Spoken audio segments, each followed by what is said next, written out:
Halo teman-teman, kenalin nama aku Rasya, aku dari Departemen Teknik Geofisika Institut Teknologi 10 November dengan NRP 5017251034. Di sini aku mau membahas satu buku yang cukup menarik, yang judulnya adalah Geophysics A Very Short Introduction karya William Lowry. Buku ini cocok bagi kalian yang interested in the field of Earth exploration, oil and gas, mining, geophysics, and geology.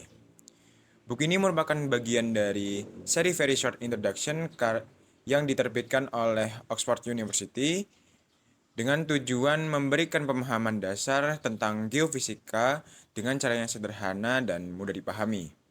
Buku ini terdiri dari 8 chapter, yang setiap chapternya sangat menarik untuk kita bahas.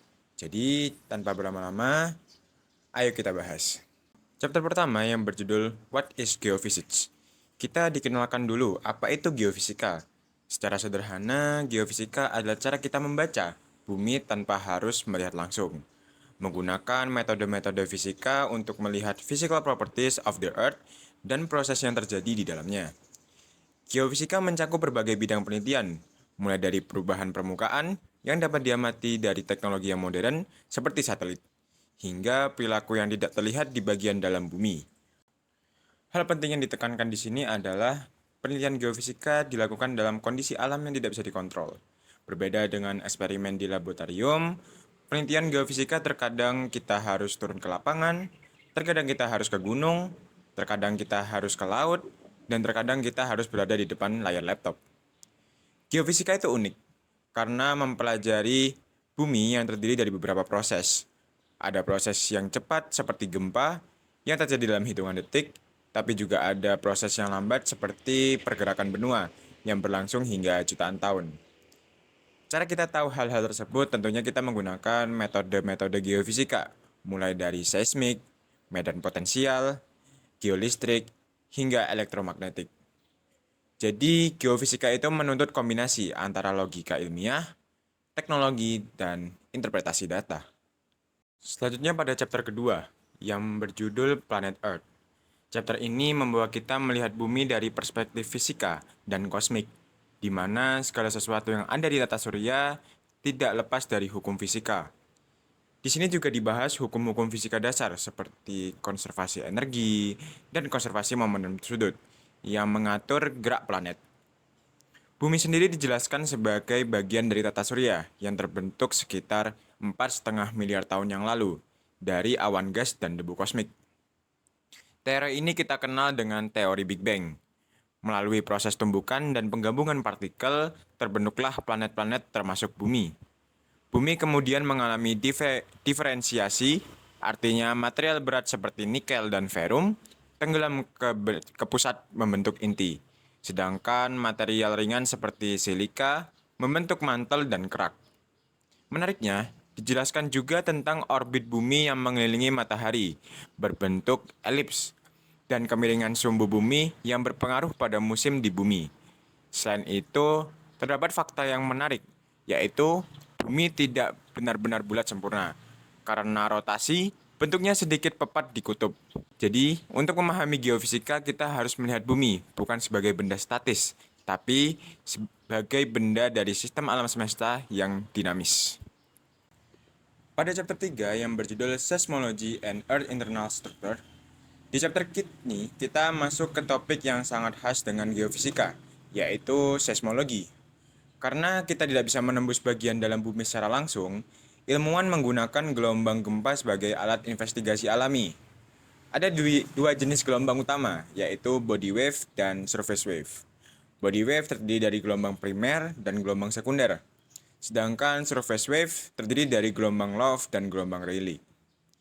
Masing-masing gelombang memiliki karakteristik yang berbeda. Gelombang primer bersifat kompresional dan longitudinal, bisa merambat melalui padatan dan cairan.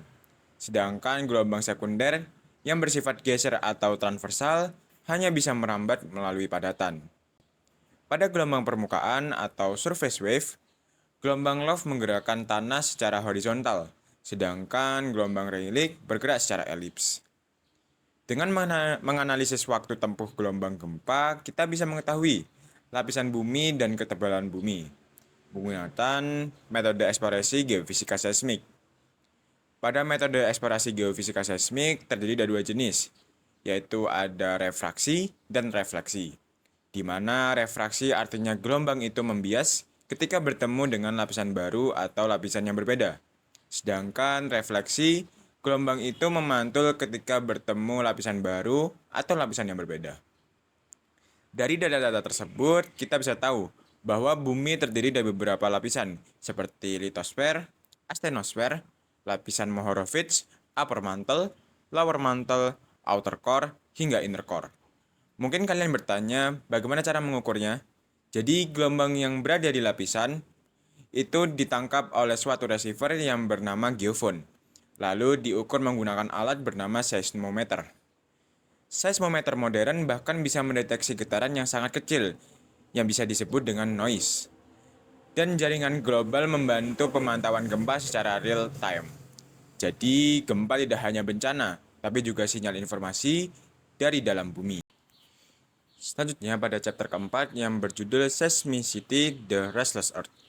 Chapter ini membahas distribusi gempa di seluruh dunia dan hubungannya dengan tektonik lempeng. Bumi digambarkan sebagai sistem yang terus bergerak. Lempeng-lempeng di kerak bumi yang saling bertabrakan, menjauh, atau bergeser. Yang bisa kita sebut konvergen, divergen, dan transform. Akibatnya muncul gempa, gunung api, dan pembentukan pegunungan. Pada chapter ini dibahas tentang konsep elastic rebound, di mana lempeng sebenarnya adalah lapisan elastik yang bisa patah saat melebihi batas elastisnya. Energi yang terkumpul dilepaskan dan terjadilah gempa, dan energi yang dilepaskan secara tiba-tiba membentuk patahan-patahan yang memiliki berbagai jenis, seperti normal fault, reverse fault, dan strike slip fault. Dari situ diklasifikasikan gempa menurut European Macroseismic Scale atau EMS 98 yang mengklasifikasikan gempa level 1 hingga level 12. Level 1 hingga level 4 digolongkan sebagai gempa ringan hingga menengah. Sedangkan level 5 hingga level 8 digolongkan sebagai gempa menengah hingga berat. Selanjutnya yang terakhir adalah level 9 hingga level 12. Gempa sudah tergolong berat hingga merusak. Gempa-gempa tersebut biasanya terjadi di zona subduksi yang berada di batas pertemuan antar lempeng yang saling mendekat, menghasilkan beberapa gunung. Contohnya seperti Ring of Fire. Oleh karena itu, memahami seismisitas sangat penting dalam upaya mitigasi bencana. Jadi, permukaan bumi sebenarnya selalu berubah. Hanya saja, perubahannya sering terjadi sangat lambat dalam skala waktu manusia. Selanjutnya pada chapter kelima yang berjudul Gravity and the Figure of the Earth. Di sini kita belajar bahwa gravitasi bumi tidak seragam di semua tempat. Variasi gravitasi dipengaruhi oleh distribusi massa di dalam permukaan bumi, serta bentuk bumi yang tidak benar-benar bulat sempurna. Sesuai dari hukum gravitasi Newton, di mana benda bermassa pasti memiliki gaya gravitasi, atau dapat dituliskan dengan persamaan F sama dengan G kali M1 kali M2 per R kuadrat, yang artinya setiap benda yang memiliki massa dan semakin berat massanya, serta semakin dekat jaraknya antar benda, maka gaya gravitasinya akan semakin kuat. Konsep geoid digunakan untuk menggambarkan bentuk permukaan bumi berdasarkan potensial gravitasinya. Pengukuran gravitasi membantu kita menentukan struktur bawah permukaan, seperti cekungan sedimen atau batuan padat. Pengukuran gravitasi digunakan dalam eksplorasi sumber daya alam dan juga untuk memahami struktur, geologi, dan bawah permukaan. Dalam pengukuran gravitasi ada konsep anomali, di mana hal itu membuat adanya perbedaan antara hasil perhitungan dan hasil pengukuran. Terdapat correction seperti free air correction, Booker correction, tear air correction, dan lain sebagainya. Selain itu juga terdapat konsep isostasi, yang menjelaskan bahwa topografi permukaan bumi dikompensasi oleh variasi densitas atau ketebalan kerak, sehingga pegunungan memiliki akar kerak yang lebih dalam dan densitas yang lebih rendah dibandingkan dengan daerah sekitarnya. Dengan teknologi satelit modern, pengukuran gravitasi menjadi semakin akurat dan mudah dipahami. Jadi gravitasi bukan hanya gaya tarik, tapi juga alat pemetaan bawah permukaan yang dapat diamati. Setelah itu, pada chapter 6 yang berjudul The Earth Heat. Chapter ini membahas sumber panas internal bumi, panas yang berasal dari peluruhan radioaktif dan sisa energi pembentukan planet. Panas ini menyebabkan konveksi di mantel yang memicu pergerakan lempeng.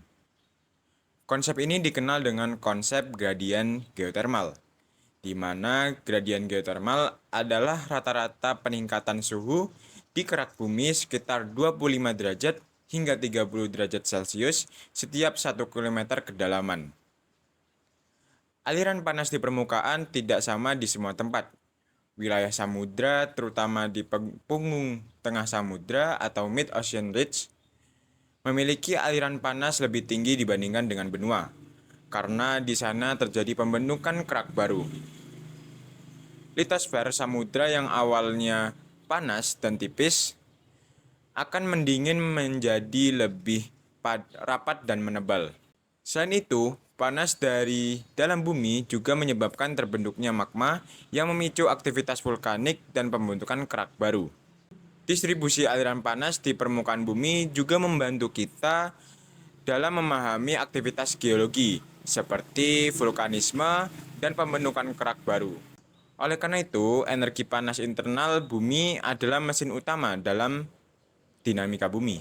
Setelah kita membahas gravitasi dan panas bumi, tidak afdol kalau kita tidak membahas tentang medan magnet bumi. Pada chapter 7 yang berjudul The Earth Magnetic Field, dijelaskan bahwa medan magnet bumi sebagai hasil pergerakan fluida logam cair di inti luar bumi, di mana inti luar bumi berkomposisi atau memiliki komposisi berupa nikel dan ferum. Keduanya adalah logam cair yang dapat menghasilkan medan magnet. Medan magnet ini melindungi bumi dari partikel berenergi tinggi yang berasal dari matahari. Selain itu, rekaman perubahan medan magnet dapat dilihat di batuan dasar laut.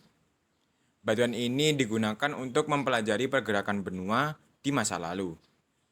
Jadi, medan magnet bumi adalah pelindung sekaligus arsip sejarah geologi yang dapat kita saksikan secara bertahap. Pada penghujung buku, yaitu pada chapter 8 yang berjudul Afterthought, merangkum perkembangan geofisika modern dari awal hingga saat ini. Kemajuan teknologi seperti komputer, sensor digital, dan satelit membuat penelitian geofisika semakin presisi. Geofisika juga memiliki peran besar dalam mitigasi bencana dan pengelolaan sumber daya alam. Jadi geofisika adalah ilmu masa depan yang sangat relevan bagi kehidupan manusia yang berkaitan dengan energi dan sumber daya alam. Review dari saya, overall buku ini sangat bagus sebagai pengantar. Buku ini memiliki kelebihan yaitu dapat menjelaskan konsep geofisika dalam bahasa yang sederhana, namun memiliki kekurangan yang kurang cocok bagi orang yang ingin mempelajari geofisika secara lebih kompleks dan mendalam. Menurut saya, buku ini cocok untuk mahasiswa awal, atau pembelajar mandiri, atau siapa saja yang baru mau mempelajari tentang bumi. Rating dari saya untuk buku ini adalah 8 dari 10. Baik teman-teman, itu dia review buku yang berjudul Geophysics A Very Short Introduction karya William Lowry dari saya. Mohon maaf jika ada kesalahan. Sampai jumpa di pertemuan selanjutnya. Terima kasih.